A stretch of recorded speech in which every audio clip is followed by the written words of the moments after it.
While most new car launches right now are chasing bigger batteries and longer electric range, this one just went in the completely opposite direction.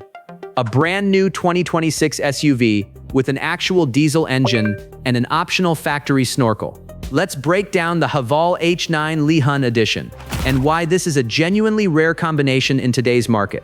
Great Wall Motor officially launched the H9 Lihun edition, which translates roughly to Soul of Power, as an official factory-modified version of the existing Haval H9, itself a global model already sold in multiple markets. On pricing, the suggested retail range runs from 239,900 to 257,900 yuan. That's 35,300 to 37,900 US dollars. There's currently a limited time promotional price, dropping that down to 214,900 to 232,900 yuan, 31,600 to 34,100 dollars. Great Wall also confirmed the wider H9 series now starts as low as $25,700 at its base configuration. On design, this edition leans into what Great Wall calls wilderness functional aesthetics.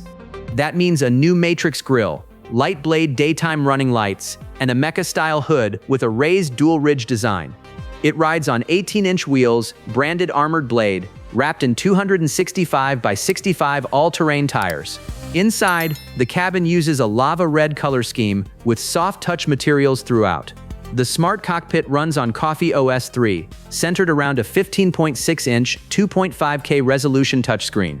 It's integrated with Coffee GPT, Great Wall's own language model, supporting 4-zone voice control and general information queries. It also connects with Apple CarPlay, Huawei HiCar, and iQOA CarLink. Front seats get 8-way power adjustment, 4-way lumbar support, memory function, heating, ventilation, and an 8-point massage system. For noise reduction, both the windshield and front door windows use double-layered laminated soundproof glass. On size, the H9 measures 5,070 millimeters long, 1,976 millimeters wide, 1,960 millimeters tall, on a 2,850 millimeter wheelbase. Second row maximum transverse width comes in at 1,568 millimeters.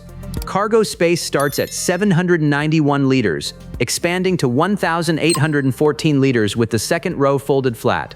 Now, the actual powertrains, because this is genuinely where the H9 stands apart from almost everything else launching right now. There are two options, and both are traditional combustion engines. The gasoline version uses a 2.0-liter turbocharged engine, producing 165 kilowatts, 221 horsepower, paired with an 8-speed automatic transmission. The diesel version runs a 2.4-liter turbocharged engine, making 137 kilowatts, 184 horsepower, paired with a 9-speed automatic transmission, standardized with a silicone oil cooling fan specifically for stable performance in extreme conditions. On off-road capability, the Lihun edition comes standard with 9 distinct driving modes, tank turn functionality, low-speed off-road cruise control, and a 540-degree panoramic camera system. It also features what Great Wall calls a 3-lock system, combining front and rear differential locks with an additional mechanical lock called M-lock. The actual numbers back this up. Minimum ground clearance sits at 236 millimeters. Ramp breakover angle is 25 degrees, approach angle 32 degrees, departure angle 26 degrees. Wading depth comes in at 800 millimeters. And for genuinely extreme conditions, there's an optional factory snorkel available, raising the air intake height all the way up to 1,794 millimeters. Towing capacity is certified at 2.5 tons. So here's the actual takeaway. At a moment when almost every new SUV launch is centered around battery size and electric range, this one is doing something completely different. A real diesel engine option, a factory snorkel, mechanical locking differentials, and genuine wading depth numbers, all wrapped in a genuinely modern smart cockpit with an AI assistant built in. It's proof that old-school, hardcore off-road engineering hasn't actually disappeared.